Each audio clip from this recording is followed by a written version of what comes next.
These are cues that when you do them, they're like a direct line into your relaxation center.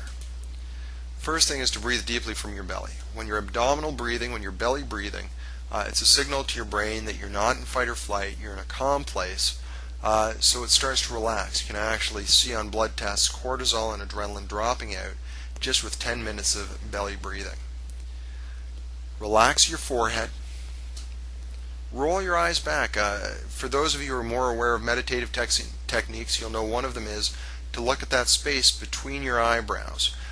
Mystics call it the third eye, but what we've found with EEG technology is when you roll your eyes back, it's this instant signal to your brain to increase alpha wave activity.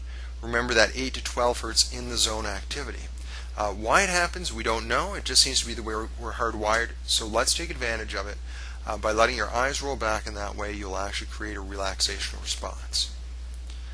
Here's one that I thought was interesting and a little odd, and yet it works beautifully, is to relax the back of your tongue. When we're under stress, when we're in fight or flight mode, our tongue will actually press against the roof of our mouth. That's because if we get into a fight and somebody hits us in the jaw, the last thing you want to be doing is biting off your tongue. So nature has seen it fit to stick our tongue to the roof of our mouth.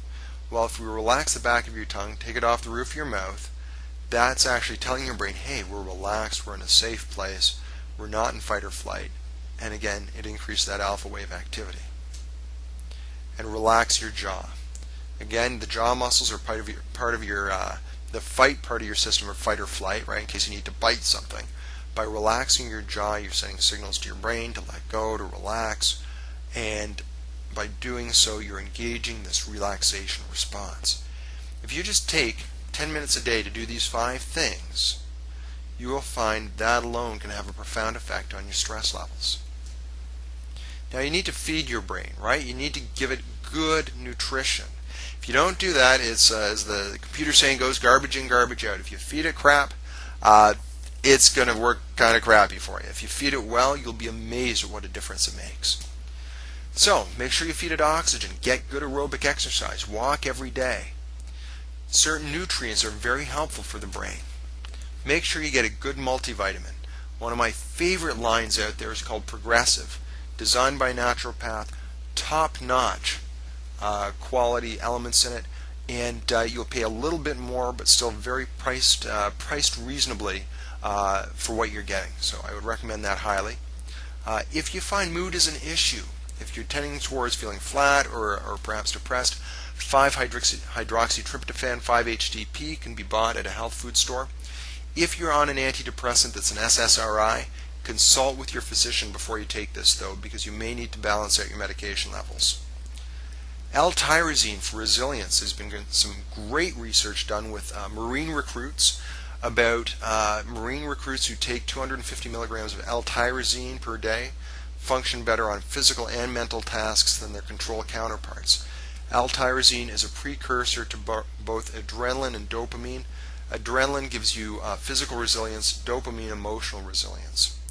If you're on any medication that is a monoamine oxidase inhibitor, like tricyclic antidepressants, again, consult with your physician before you use these, because likely you'll need to modify your intake of medication to affect that. Take lecithin for memory and focus. It forms part of the precursor of acetylcholine, which is the major neurotransmitter involved in memory and recall. And finally, decrease your sugar, caffeine, and aspartame intake, particularly the aspartame, very neurotoxic substance. And again, sugar and caffeine, keep those limited, 2 cups of coffee a day, no more than that typically. So how does brain music therapy fit into all of this? I hope up until now you've got an idea of how things work, perhaps gotten some good value on what you can do on your own to really start to take care of your brain better.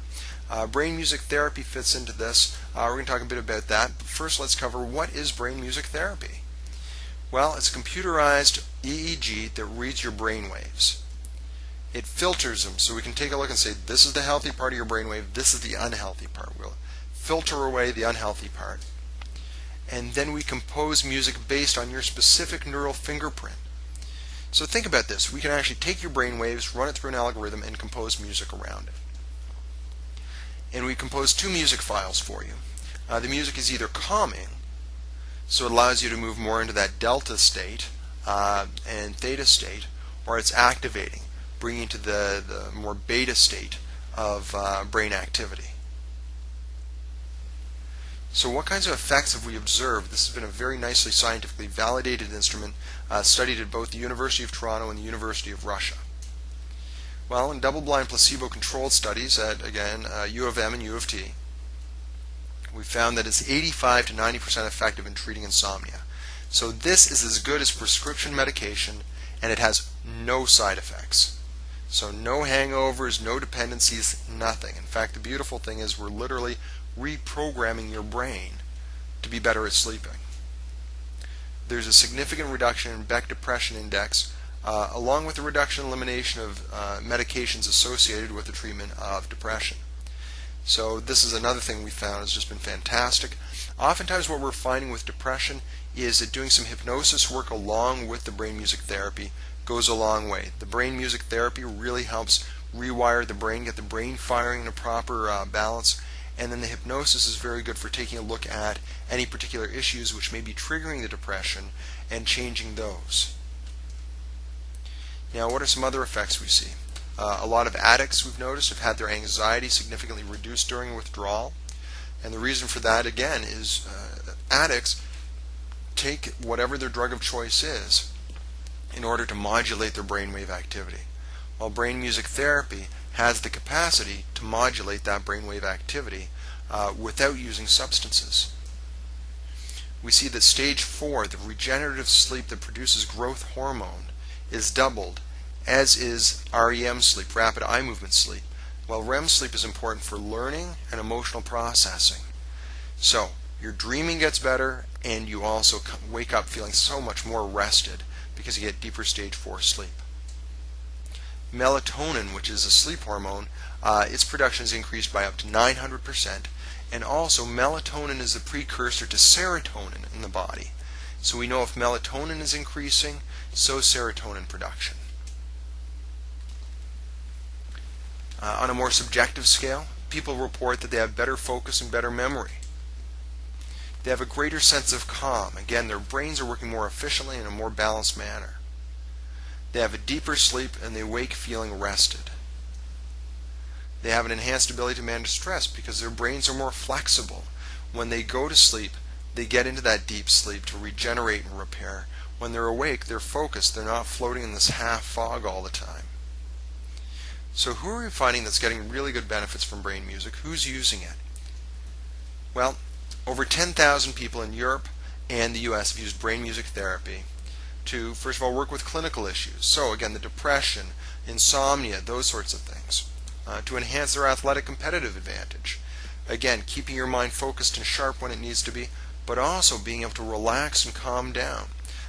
One of the people that we've worked with is an Olympic contender, and what her issue was when she was getting into her place, she was too anxious, too energized, too adrenalized, so she became a little clumsy and off of her game.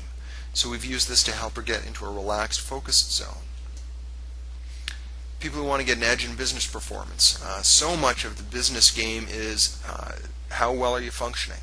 Is your focus on? Are you able to relax when you need to? Brain music therapy is wonderful for being able to do that for people. And people who really want to be able to handle their stress better, sleep more deeply, and relax more easily. So probably at this point you're saying what some of our seminar participants have said, which is, so who doesn't want to use brain music therapy? And certainly I got to admit, that's my point of view. I mean, I guess it is because I'm also a person who's